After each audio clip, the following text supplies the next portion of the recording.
Blog Talk Radio.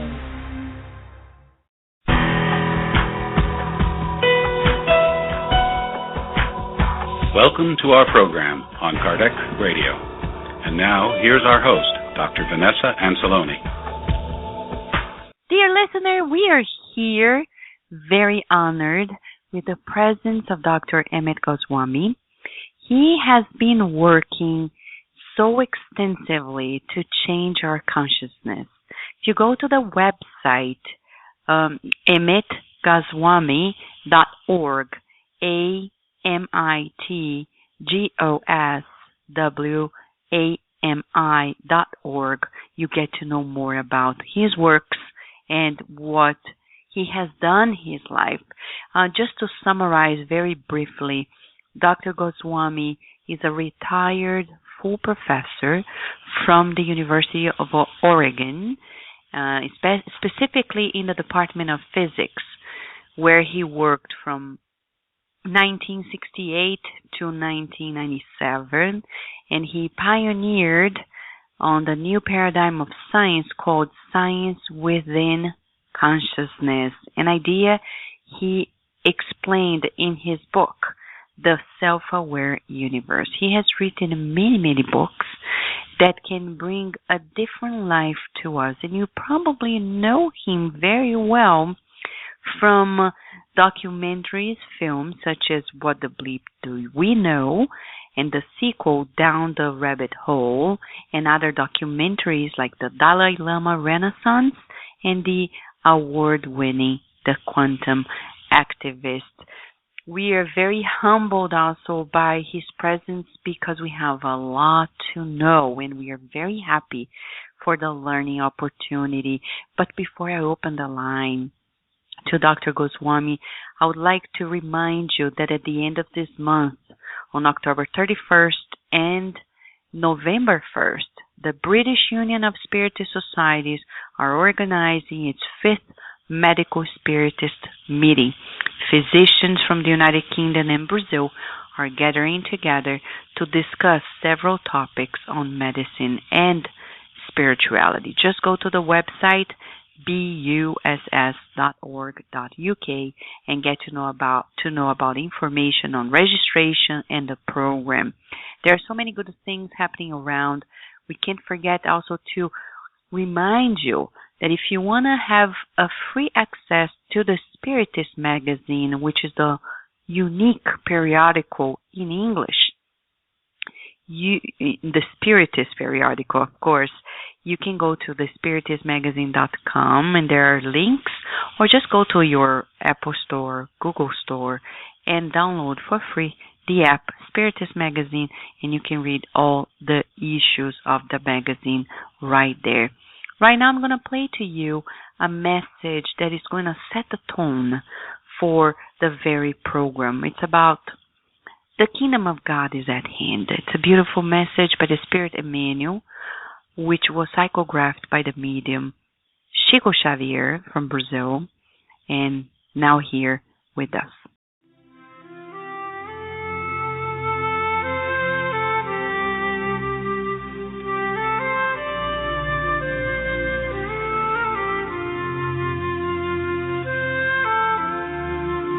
The kingdom of God is at hand. Many times said the Lord, the kingdom of God is at hand.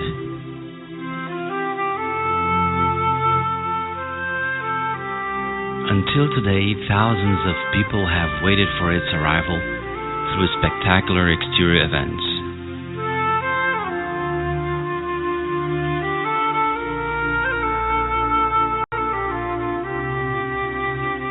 Many expected through unspeakable cataclysms and feed their imagination with ghostly scenes incompatible with the divine mercy which presides our destinies.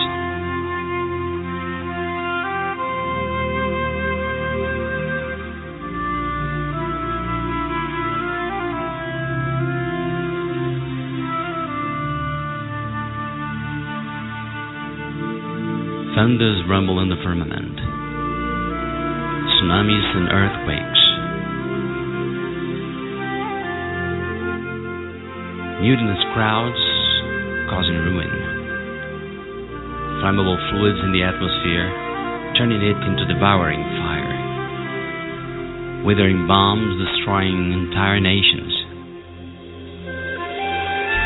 Those people usually count on the uncanny and the fantastic so that they can feel they are at the gateway of the great change.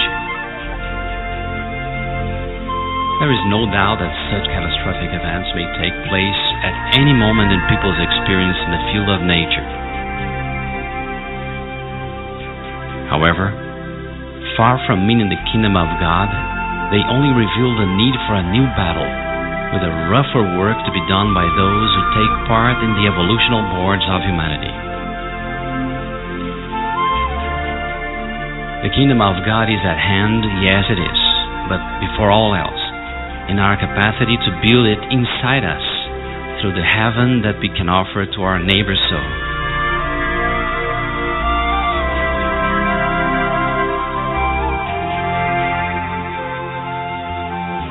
Let's attend to the accomplishments of the duties life brings to us, helping as much as we can for the victory of the good by following the love the Lord bequeathed to us, and we will reach, as early as possible, the celestial atmosphere for us and for others.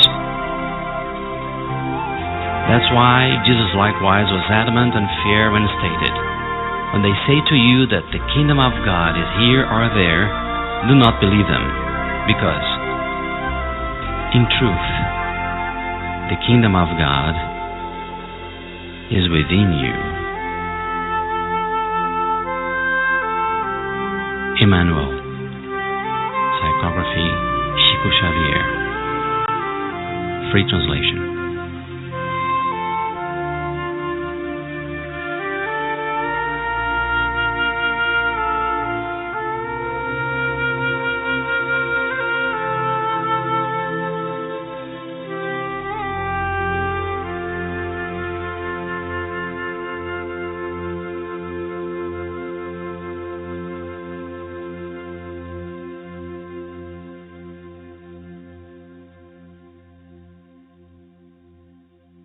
We're back, dear listener, from our break, and we are very happy to learn more about life and expand our consciousness. And we have here with us the renowned and loving presence of Dr. Amit Goswami.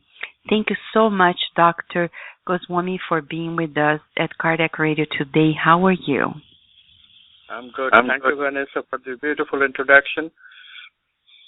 Thank you. And I remember, Dr. Goswami, meeting you in one of the medical spiritist meetings in Washington, D.C., organized by Dr.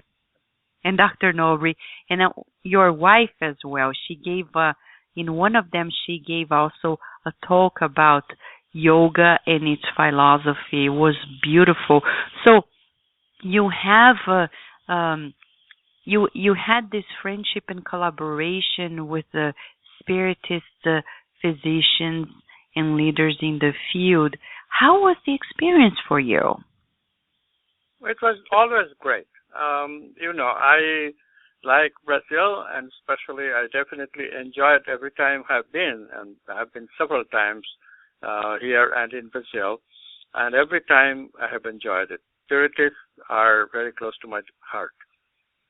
Thank you so much. And Dr. Marlene Nobri discarnated this year, and she was... Oh, really? No, yes. I didn't know that.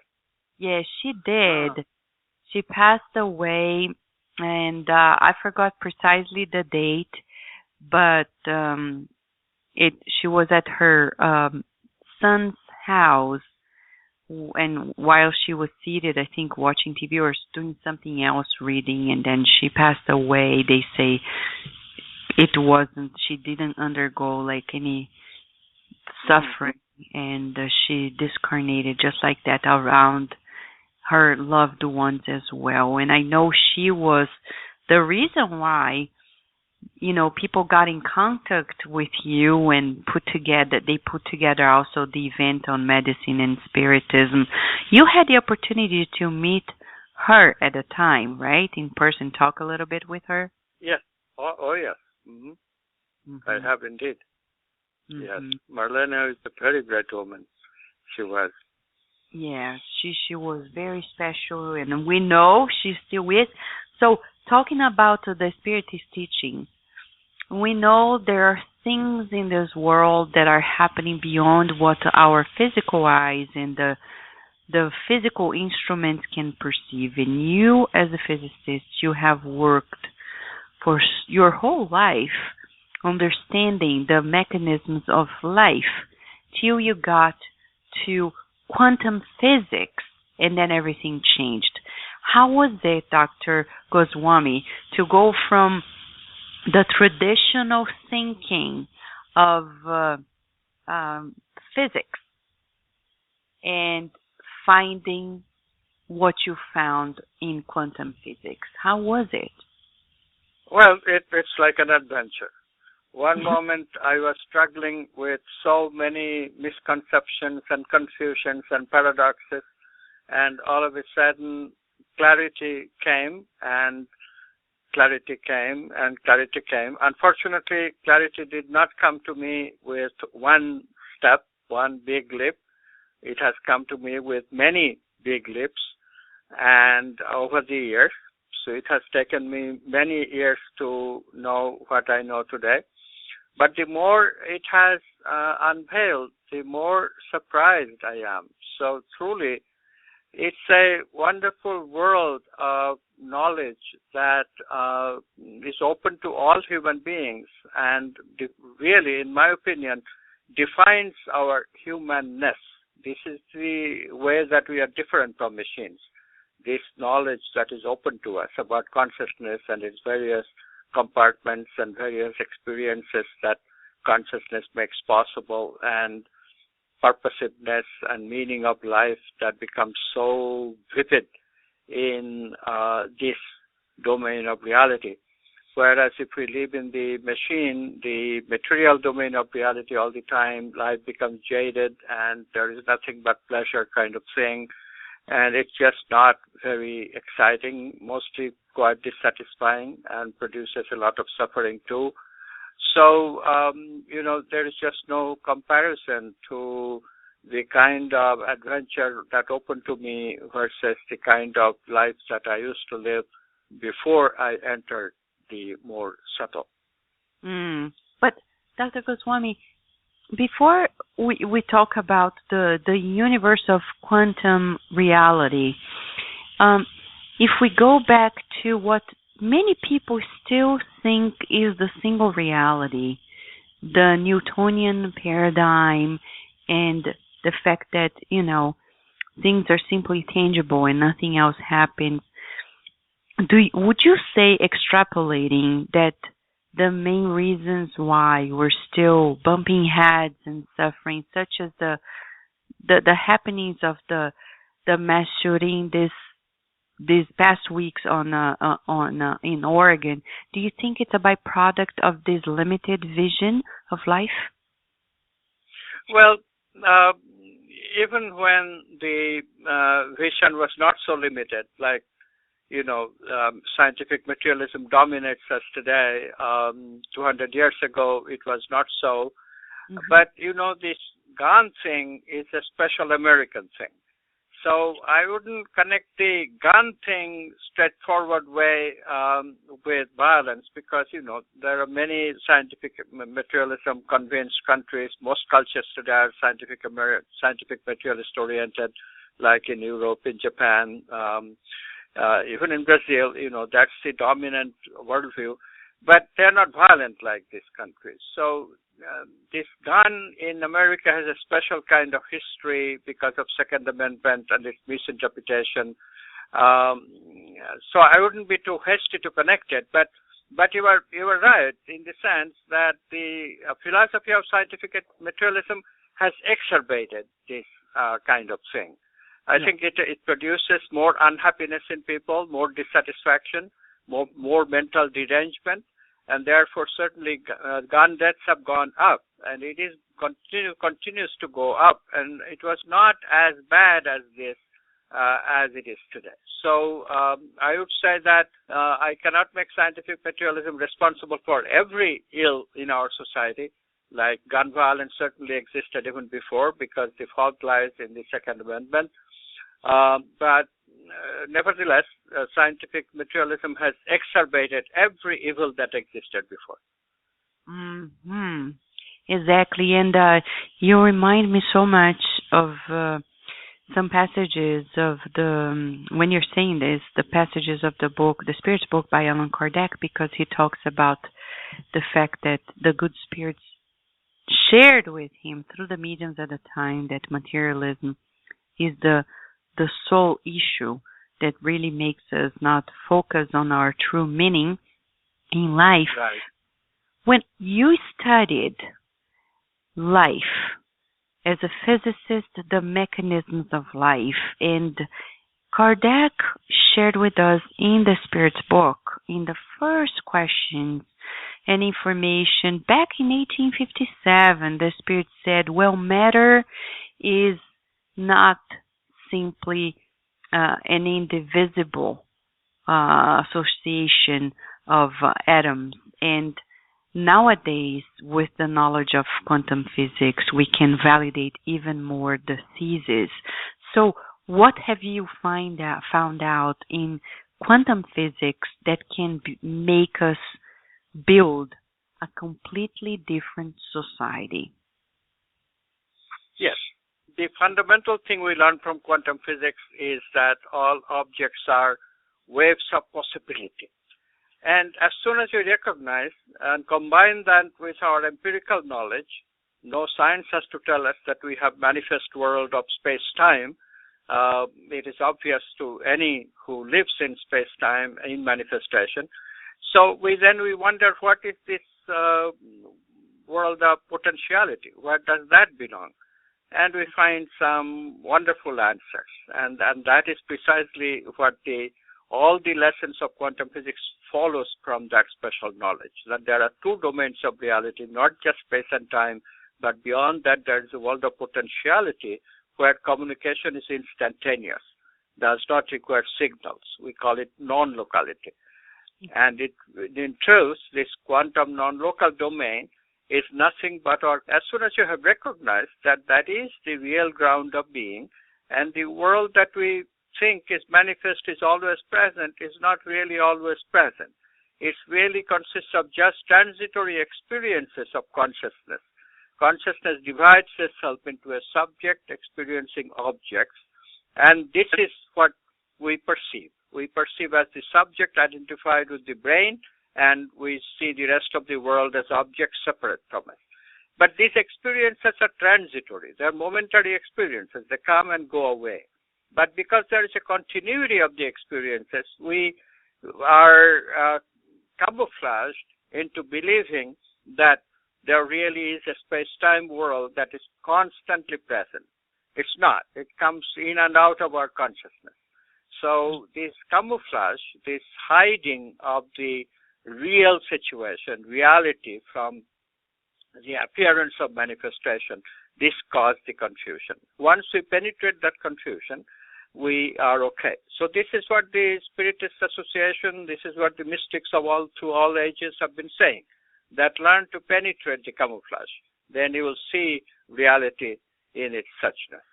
And quantum physics allows us to do that with not only our experiential abilities, but also theoretically and conceptually and experimentally, and that is the beauty of quantum physics. That's so interesting. So, for example, in this paradigm of quantum physics, I was thinking, for example, when we think, human beings, when we're thinking, what's happening to this quantum universe? So when we are thinking, similarly, we are connecting to the quantum possibilities behind thought.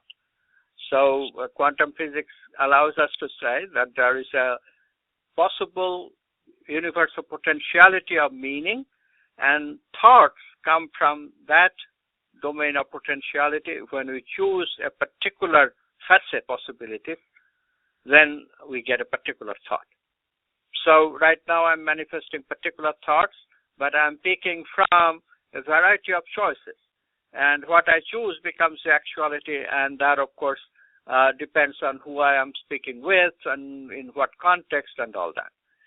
But what I'm choosing from has both old meanings and new meanings. So that's where how creative we are enters the picture. If I am creative and if we are creative together, then what will happen in our conversation is that a lot of new stuff, a lot of new ideas will come. If, on the other hand, we are depending too much on our memories, then only past ideas, only ideas that we already know will come up. So, in this case, diseases, what precisely would they be in the quantum universe of the person? So diseases then can happen in many different ways in the quantum way of looking at things, because we say that there are four separate worlds of objects, four separate worlds of experience. Not only that is the physical, where most physicians think disease occurs, but also in the quantum thinking, we have the vital universe of possibilities from which our feelings come, the mental universe of possibilities from which our thinkings come, and even the archetypal universe of possibilities from which our intuitions come. So four different kinds of experiences come from four different worlds, and each of these worlds we have a body. And of course the whole world, all of these experiential worlds are contained within the whole being that we call consciousness. So that also can be thought of as a body. In this way we have really five bodies of consciousness: physical body, the vital body, the mental body, the archetypal supramental body beyond the mind, and then the bliss body, the ground of being. So disease can come in any of these bodies, or your ability to connect to any of these bodies. So the physical model that all disease is just based on some problem with the physical, if that is corrected, then we have made a huge progress in incorporating alternative medicine systems, which always have held that no, there is more than the physical body. There is also the vital, the mental, and disease can occur in them too. So we have many vital body medicine systems like homeopathy, Chinese medicine, Indian medicine, Ayurveda. So then there is mind-body medicine that we have discovered recently. And even for the archetypal body, we can think of disease, and likewise we can think of healing. Even for the bliss body, the ground of being, we can think of disease and we can think of healing. So five kinds of disease and five kinds of healing. That's what we think of disease and healing in quantum worldview. That's interesting. And as I was preparing for this interview with you, I came across a sentence by the spirit André Luiz, which Dr. Marlene Nobre refers to all the time. She used to refer all the time when she gave talks in the meetings. You probably recall it. And through the medium Chico Xavier, the spirit of the physician André Luiz says that our thought is an electromagnetic force. Doesn't it sound like a quantum physics definition? Well, electromagnetic force used to be a way of thinking before we learned to think about the quantum physics way. So there is the electromagnetic component, of course, but that's mainly in the brain and in the body. But quantum thinking is that all these things come from potentiality. All the physical manifestations are manifesting. They're manifesting representations of subtle possibilities like vital energies and mental thinking, and those representations require electromagnetic energy. But what is being represented is subtle itself, like mental meaning and vital feeling. They're made of entirely different new substances, like vital energy is made of vital substance, if you want to call it a substance. It's really subtler than a substance. It's not really normally the way we think of substances. But we can still vaguely talk about them as substances, but they're certainly different than physical substance. They're non-physical. They are non-physical, exactly. And I think probably the Andre Luis meant like a mental electromagnetic, and I didn't say mental electromagnetic from a more spiritual perspective. But anyhow, when you're giving us this explanation, it comes to my mind like the fact that we may experience several reincarnations. We call it reincarnations. I'm not sure how in quantum physics that would be defined, but how would we explain, for example, the experiments of Dr. Ian Stevenson, the evidences of previous lives memories in children, and then birthmarks, etc. So the what he called the diathenatic elements that really transpose from one life to the next, from one body to another body. How would quantum physics potentially break it down in your own scientific terms? Yeah, we have very good explanations for this. Is one of the quantum worldview success story. We have very good explanations of how such transmigration, as the traditions call it, can take place. We call it quantum memory. In other words, the experiences produce learning, and that learning is a modification of quantum response of quantum possibilities. The probabilities themselves change, and that change is not recorded in the physical, not in the brain and not in the body, but in the vital or mental. Like you were talking about how a soldier's wound appears in the next life as birthmarks, that is a sign of how was it carried? It was carried by the pattern of morphogenetic fields, as Rupert Sheldrake calls it, morphogenetic fields of making our organs.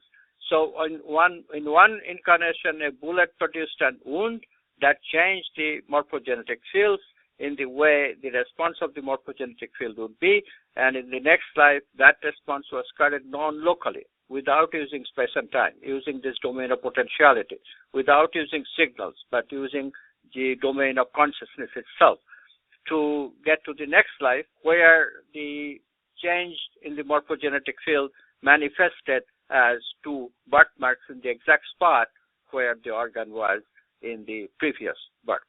Well, talking about the explanations, one of the things that our public at Kardec Radio often requests is more tips about how we can achieve the ultimate healing, which is the healing of the soul. For our public, we already know it's beyond just what the physical body, because the physical body, as you say, is like the manifestation. So in quantum physics, it changes the consciousness and thus changes the disposition of everything we are composed of, and thus we may manifest the healing. Is that how it works? How would you explain the possibility of achieving healing? Okay, so this is a very, very good question. You know, there's obviously healing can be very specific, but healing also can be holistic. So when we consider specific healing, sometimes we just heal the symptoms and we think it's healing. That's actually, we can also use the language cure the symptoms. But we have just taken care of the physical manifestations of where the real cause of the disease has been. The disease might have been in the vital, in which case complete healing has not occurred because the vital has to be healed too. So what will happen to a patient where the symptoms have been cured by allopathic medicine? That cure will be temporary. Like often we treat cancer with chemotherapy. That's a temporary cure.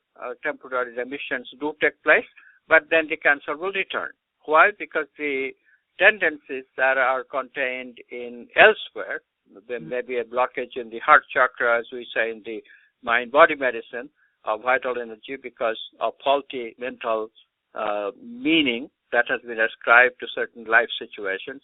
Like people grieve, that's an example of a faulty mental meaning. A loved one has passed away, I grieve, so I block energies, love energies in my heart chakra. So that's a mental problem that I have created by giving false mental meaning, due to misunderstanding of what passing away means. By that misunderstanding, I have created a separation between me and totality, which manifests as blockage of energy of love in the heart chakra, which will create then problems with the heart chakra organs, like the immune system. Immune system will not kill off cancerous cells anymore, so I have retained the tendency to get cancer, in spite of the fact that chemotherapy or radiation has killed up all the manifest cancerous cells in the body. Cancer will come back, and this is exactly what happens to cures by chemotherapy or radiation therapy. Often the cancer comes back. Very seldom is it that the patient is totally healed. So these are examples where we have to get to the deeper healing. So we heal at the vital level, but if the disease is at the mental level, like in this case, faulty meaning that was given to what should be grieving and what we should not grieve. We should not grieve a death because it's not passing away completely. It's just passing from one life to another. When you recognize this, our meaning is clear and we can heal ourselves. So in this way, both disease and healing can take place if we pay attention to the subtle aspects of ourselves, deeper aspects of ourselves, and then we produce deeper healing. So these ideas, this is the basis of spiritist medicine. Indeed, if we recognize at the highest level that disease itself is an illusion, which is something I'm quoting Mary Baker Eddy, which was a Christian scientist in America, very similar to the spiritist kind of idea, then we are healed forever, because we take the whole gamut of disease as just mental illusions, not seeing the world correctly as we should see. When we start seeing the world correctly, then diseases of certain kind cannot bother us anymore. Mm-hmm. Yeah, there is a question 919 as they're speaking came to my mind of the Spirit's book, in which Kardec asks, how can we progress and avoid wrongdoings and thus, achieve this state of wholeness? And the answer of the Spirits was self-knowledge. So as you're saying, you just mentioned it, undergoing this deep knowledge and observing the tendencies and everything, then we go straight to the core. Now, there's another aspect, Dr. Goswami, that was very intriguing to me when studying a little bit about quantum physics, is about how would it explain in regards to mediumship? Because we have so much evidence around the world that there is communication between minds that are, let's say, probably that's the wording, local and non-local. And how would quantum physics precisely explain to us the possibility of such exchange? Yes, mediumship is a very, very interesting phenomenon, because I have personally not only given theoretical explanations of how channeling or mediumship works, but also I have encountered some channeled entities which are really rather interesting phenomena, to say the least, for a scientist to study. What happens is that I was talking earlier about this quantum non-local memory, our habit patterns, learned propensities, they are stored in the non-local domain of potentialities. Usually, these potentialities are designed by law of the universe to move from one incarnation to the next, to the next, to the next in a linear chain. In other words, there will be only one person in the future who will be your next incarnation, and then another person in the future will be the next incarnation in the same string of pearls you can think of, and just that one continuous string of pearls. But in between, there are the periods between incarnations. What happens then? Then you just have these propensities, these tendencies that are there in the non-local domain. Can anybody else, through intention, get access to them? This is where mediumship comes in. So there seems to be special people who are who have developed this talent, have developed this uncanny ability of having this privilege of connecting to these discarnate entities, which consist of just propensities, just tendencies.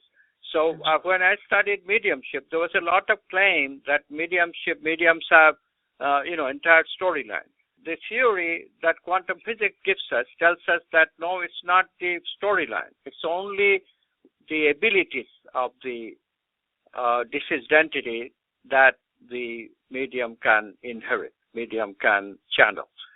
Indeed, my experiences bears it out, and the famous stories that we hear from Brazil, for example, where there is a string of mediums. Right now, there is a famous medium called John of God, but even before that, there have been other mediums, and their stories all fit this quantum picture in the sense that, for example, the famous medium of Dr. Fritz, what these mediums channel. They channel the ability of being a doctor, channel the ability of performing very difficult surgery. And they did it while they channeled. Now, two scientists, they studied this phenomenon. And they found that while the channelers were, when the channeler was channeling Dr. Fritz, their brain waves went up to very high beta frequency, like over 40 hertz, which you get only when the concentration is like that of a neurosurgeon or at least a surgeon, which is exactly what they were doing when they were channeling. They were performing surgery. So in this way, these people, Norman Don and his collaborator, they verified that the collaborator's name is Gilda Moura. She's actually a Brazilian. So they verified that, yes, they only channel the quality, the learned ability of the discarnate entity, not their storyline. They knew nothing about how Dr. Fritz lived or specific incidents of Dr. Fritz's life, but when they channeled in a absolutely miraculous way, these very non-physician, non-surgeons could perform difficult acts of surgery. So this is the kind of thing that quantum physics explains. It says that that's what channeling is about. That's what mediumship is about. The storyline is invented, or it could be differently communicated, non-locally communicated through other means to the medium, but it's certainly not the main aspect of mediumship. The main aspect is channeling a quality that you don't have, channeling a propensity that you don't possess, such as being a surgeon, being a poet, being a singer, this kind of thing. So forgive my ignorance regarding the understanding of quantum physics, Dr. Goswami, but I would like to clarify something. So the discarnate entities, okay, they are there, they exist, but the communication, when you say quality, that the medium is channeling the quality, you mean that feature, that aspect of the discarnate entity? Yeah, the quality aspect of it. Mm-hmm. Quality of the discarnate entity rather than the storyline of the discarnate entity. They are not channeling, remembering a whole bunch of stories of the entity's life, but instead they are honing on to the character, the learned propensities of the channeled entity's life. Dr. Fritz was a renowned surgeon. They're inheriting, they're channeling all the qualities of a surgeon, so they can perform surgery now on patients. So although they never went to medical school, they never learned surgery themselves in this lifetime, but still they could do it while they're embodied by this channeled entity, so to speak. Mm-hmm. Dr. Goswami, before we go to our break, I would like to ask you two more questions that pertain to this very topic. One thing is this.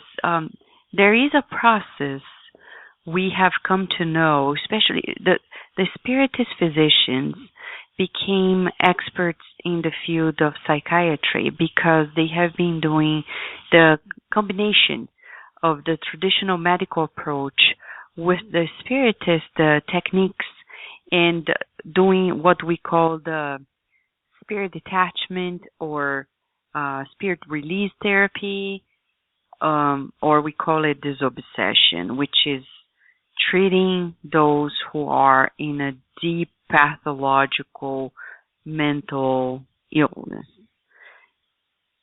And we have this meeting in which, through mediums, the spirits who are avenging the person who is ill is kind of brought into this meeting, and through like a spirit counseling session, through the mediums, they are released. They are, at some point taken care of in this non-local reality. How would, from a quantum physics perspective, would that fit in any of the concepts? Are you talking about like possession, that kind of phenomenon? Yes, exactly. So the concept is that another entity, a discarnate entity, has possessed the body, using this body, and then it's a question of exercising that entity to heal. This kind of thing is validated with some new light brought in by quantum physics. In other words, sometimes people are not themselves channelers, but nevertheless they fall into channeling not people of good qualities, but of very obnoxious qualities. And then, of course, under these channeled entities, they'll take on their character, and that character may be very vile, and they may be perceived as performing very peculiar things under the influence of these channeled characteristics. In other words, they will behave differently under the influence of this channeled character that they are now behaving as, and so and it seemed like this is not them. This is somebody different. Just like channeling, except channelers usually channel good entities, and these people have fallen victim to what can be called an entity of evil character. So then,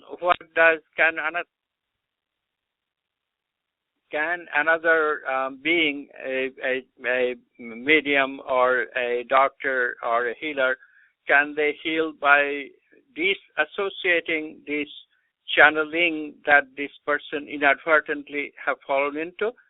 Yes, it's in principle, it's possible to certainly take away through something like hypnosis or other methods to bring back the person to his or her original character and not be in that influence of the channeled entity anymore. But this art has to be learned, and one has to be patient. It is a quantum process that one has to go through, certainly. I don't think I have studied the specific process of exercising because I haven't seen it in my own experience. I would like to see it first before I think about exercise the channeled entity from such a person. But I think that a certain amount of creativity employed in the process should help to do just that, because it's certainly a falsification of one's own authentic self, and one is entitled to one's authentic self. How to get back my authentic self is a challenge which requires some creativity, but it's certainly doable. Mm-hmm. It's very interesting. And of course, whenever you have time, because I know you're so busy, let me know, because I can certainly, whether in Brazil or in the United States, bring you to a mediumistic meeting where you can possibly watch how it happens. But it's interesting, Dr. Goswami, before we go to the break, the last question before the break is, there is an institution in Brazil, for example. It takes care of disabled kids who are who have cerebral palsy, who are very, very disabled physically and emotionally and cognitively, and they are taken care by this very large and famous spiritist organization. So they have groups of loving physicians and also spiritists who treat these patients with both approaches. And one of the approaches they use, and I was talking to the director years ago, and he said one of the cases of a boy, he couldn't speak at all, physically speaking. There was no expression, verbal expression, because we know the nonverbal, there is always something we can capture. But he couldn't express himself. But then in a mediumistic meeting, through the mediums, while that boy was, and this is one of the techniques they use to heal the soul of these group of individuals who are undergoing this experience, is they evoke the personality of that spirit, the soul who is incarnated in that disabled body. And they do the counseling. And they tell me, Vanessa, you cannot believe how they look more peaceful. We get their stories through the mediums while their bodies are resting. So does that make sense to you in terms of quantum physics? Well, they must have been using some of the creativity techniques that I was talking about. They might also be using hypnosis. I have to look at the phenomenon, see the phenomenon, and get some more experiences before I can theorize more. This is something that is. I know this problem. Some of the problem I know a little bit, like autism. But you are talking about physical disabilities also being healed, and that requires some more thinking and some more experiencing and experimenting. So I would not make any offhand comment about healing physical handicaps from kids, but mental, like autism, there we can speculate that it has to do with the upbringing, and certain features of the mind have not been used. And then if we can stimulate some of the character that the person has brought from past lives, they might be able to express some of that. And there, indeed, mediums would be very helpful, because mediums have access to this domain of potentiality much more like psychics in general than ordinary people. So in that sense, I can understand with mental problems a little bit better than healing physical problems. Oh, I see. No, but that's fantastic, what you mentioned about autism. Dr. Goswami, we're going to give a short. When we come back, we'd like to explore more about your proposal for the expansion of awareness of consciousness and the quantum university and the quantum economics, okay? Okay. We will return to our program after these messages.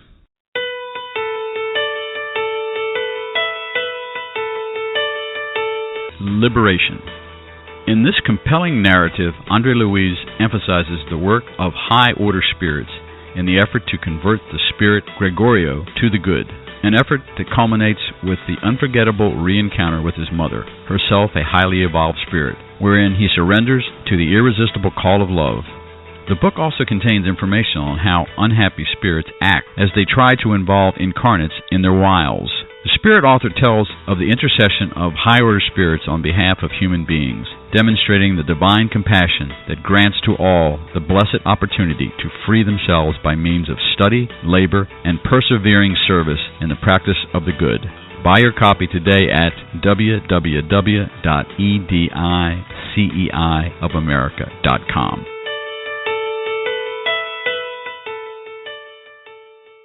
Spread the word.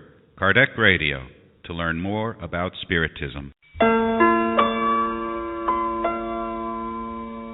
Want spiritual books for your children? At Edicei of America, you will find a collection of them. From the best-selling book, Our Father, in which the Spirit Mei through Chico Xavier brought countless poems, stories, and folk tales based on the Lord's Prayer, to the beautiful and educational collection by the author Adelson Sales on Back to School and many others. Buy your copy today at www.ediceiofamerica.com. Nourish your soul with Kardec Radio. If you missed out on previous shows, no worries. We have an on-demand sections of all previous shows and interviews. Go to our website, www.kardecradio.com. Nourish your soul with Kardec Radio. Hey kids, it's Carol and Mark with stories from the heart from Kardec Radio for Kids. Have you ever thought about what happens to the people we love when they pass on? If this is a question that you would like to have an answer for, please tune in for the adventures of Little Bella and the Caterpillar Bernadette. We'll be sharing this great adventure with you on Monday, October 5th at 3 p.m. Eastern Time on KardecRadio.com. We can't wait to see you then. Bye-bye. And now we return to our program. So, dear listener, we're back. And we are back from our break. We're back and delighted to know so much about the discoveries of Dr. Goswami in this beautiful quantum universe, if I may say this way. Before the break, we were talking about mental illnesses and how quantum physics sees it in the healing, the potential healing, the domain of potentiality. So, Dr. Goswami, if I go to your website, amitgoswami.org, there's so much. There are so many resources there, from articles to links to books, the events you're doing, and I see that your main focus, as you say in the front page of your website, is consciousness.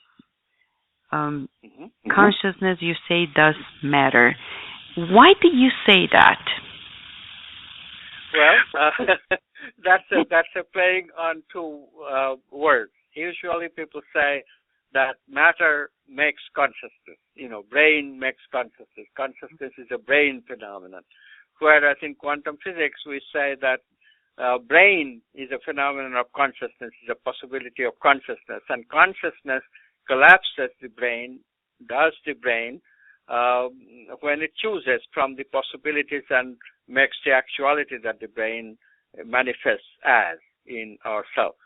Without consciousness, the brain would be just a potentiality, whereas with consciousness, brain becomes actuality in our experience.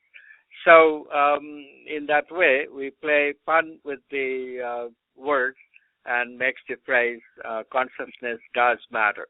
Not matter does consciousness, but consciousness does matter. Consciousness creates matter. Creating a whole new lifestyle based on, it's a way of living. It's like the way we understand, as you're saying, can create a new dynamics for politics, economics, everything. And you recently published a book, Quantum Economics. What is the proposal, Dr. Goswami? Well, the proposal is quite simple. Long time ago, in the 60s, Abraham Maslow, the famous psychologist, gave us a beautiful idea. He said that once our basic needs are satisfied, like survival needs, we eat, we find a abode to live, we have heating for our house, basic needs are satisfied. Then we go to satisfy higher needs. We don't stop there with the basic needs. We move on to higher needs. What are they? They're satisfaction of meaning, satisfaction of soul needs, as you spiritists perceive it, needs of the archetype like love, beauty. Those are all needs of the soul. So this is what Maslow meant by higher needs. So what is economics? Economics, capitalism, in Adam Smith's formulation, is a putting together of two kinds of people. One is the gifted people who produce things, and one is the people who need to consume. So producers and consumers, production and consumption, these are the two domains of economics. And then Adam Smith's big idea was that if people are simply motivated to satisfy their needs or their characteristic of gift from a personal selfish point of view, then that alone will do, because the invisible hands of the market will help to establish a balance between production and consumption and fix the prices and allow the resources to be properly apportioned between different sectors. All these things will be done by the invisible hands of the free market. He never defined quite what the invisible hands of the free market mean, but that's what capitalism is. Basically, you just leave people alone to do their thing with some very basic control stuff that we need to do. Of course, government impose some very basic rules that, yes, you cannot, you have to be careful about your selfish needs. It should not hamper other people's selfish needs and so forth. But if you keep the intervention with the market mechanism a minimum, we call that a free market, and then it works better. If we try to control too much, like making choices between ways of doing things that people have differences about, their selfish motives will be different from different people. If we control, then we fail. Like Marxist economics tries to control, and that we know failed very badly in Soviet Russia. And until China accepted the capitalistic economy, Chinese economy was not going anywhere either. So we have very good evidence that the capitalism, that kind of economy works, except that in recent times, we're finding that no, that doesn't work very well either. So what is going wrong and what needs to be done? So when you look at that from a quantum point of view, what is going wrong is that we are leaving out some of the soul needs that is part of the invisible hands of the free market. We are not really allowing the invisible hands of the free market to support the movement of economic economic consumption or economic production, because we have not been ethical anymore in our dealings with other businesses. And when ethics fails, the movement of consciousness cooperate anymore. So that's part of the story. And the other part of the story is we have is basic mistake that Adam Smith himself made, which is that he never thought that there exist other domains of reality more than the material. It was too premature. He just thought that material goods and material gifts, material production and material consumption is all there is to economics. But of course, there is this other domains of reality that a spiritist knows very well. We talked about it, the subtle energies, the mental, the vital, the supramental archetypes. So can we put these things back in the economy? Recently, it just so happens, just at the right time, we are ready for vital energy goods.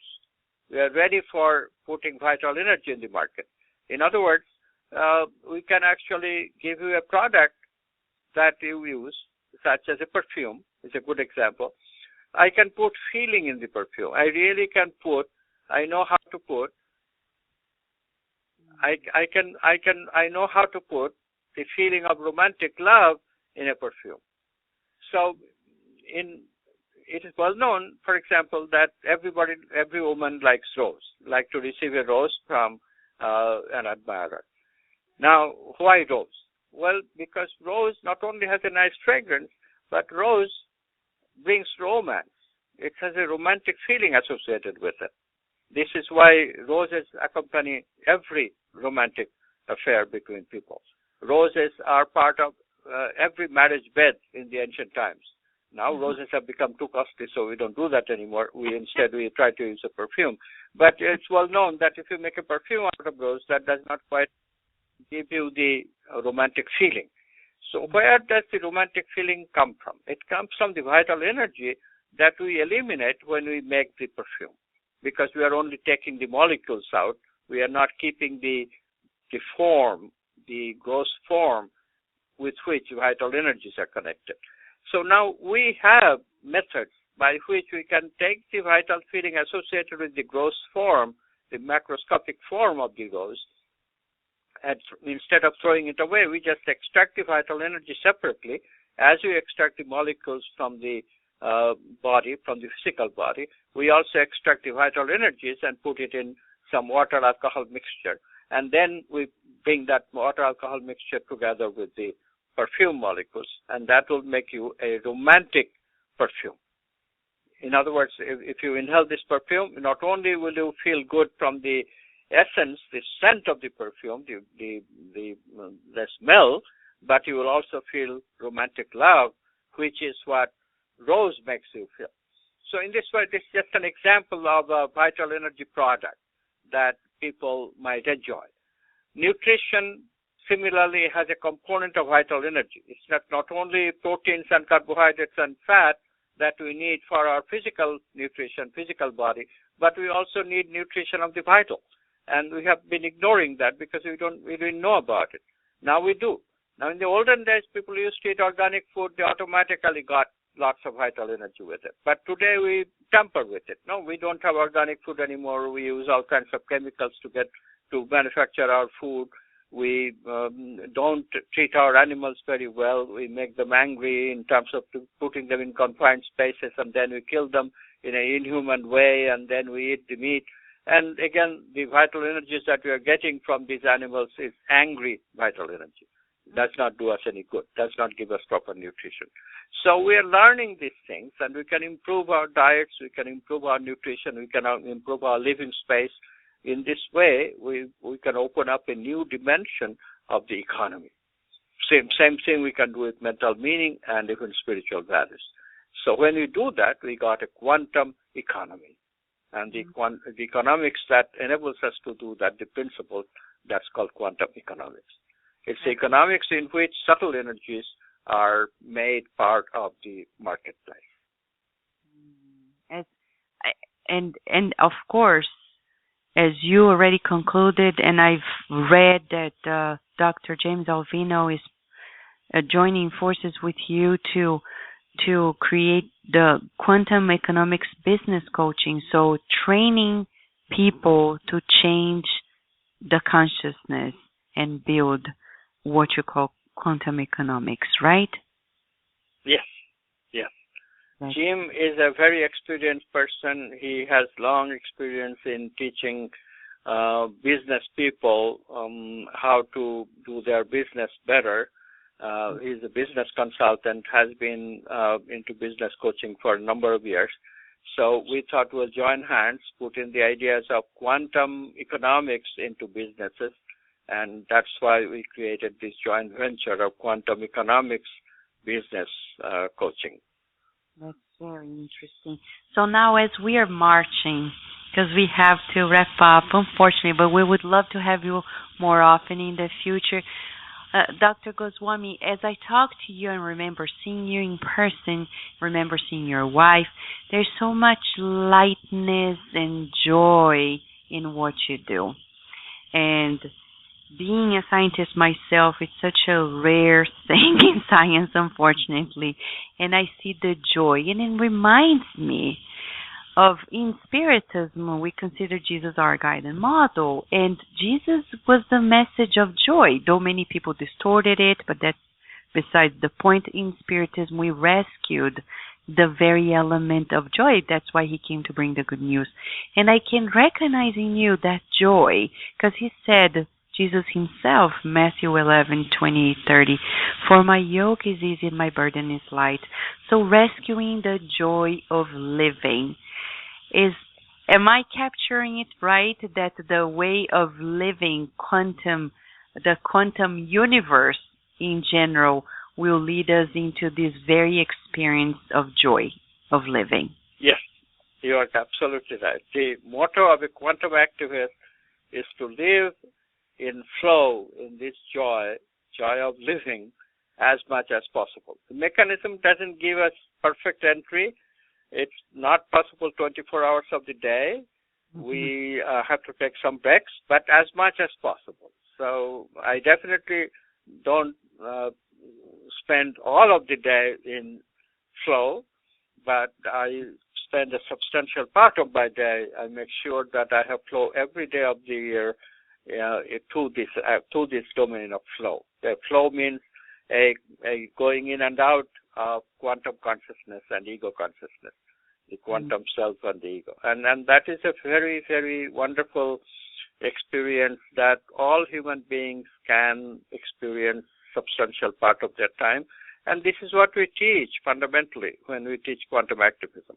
I'll be teaching in America, North America next year in March in Paradise Island in an institution called Shivananda Yoga Center.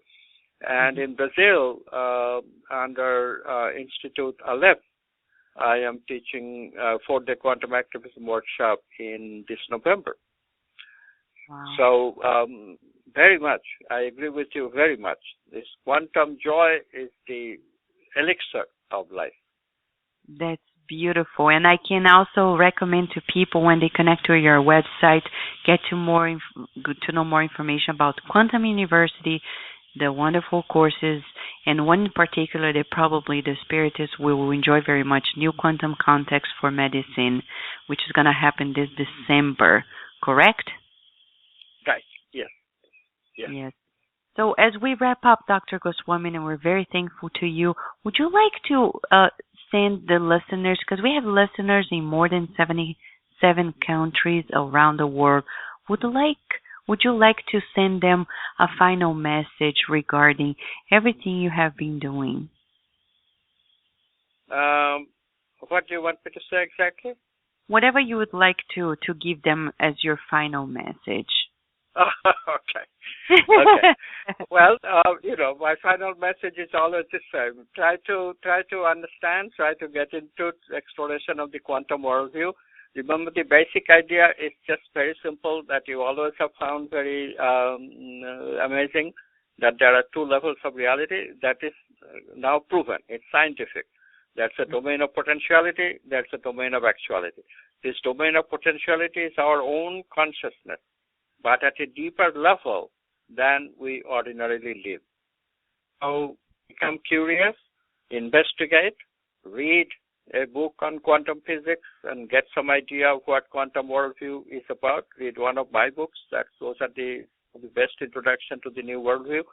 And then if you decide to pursue this quantum worldview in your own life and change it and change the social systems that unfortunately has all become corrupted by faulty worldview today, then that was just wonderful for your own life. And then you too will experience, like the Spiritists already do, this quantum joy of life. Thank you so much. I will give you a quantum hug. Thank you. Thank you so much. Gratitude in the name of all of us here at Kardec Radio. Thank you, and we hope to be in touch with you. Thank you so much for everything you do and for being today at Kardec Radio too. Thank you, Dr. Goswamin. Sure. Thank you so much for inviting me. Thank you. Thank you for listening to Kardec Radio, broadcasting live every Saturday morning at 11 a.m. Eastern Standard Time. Email us and share your comments at www.kardecradio.com. Until next time, we wish you many blessings.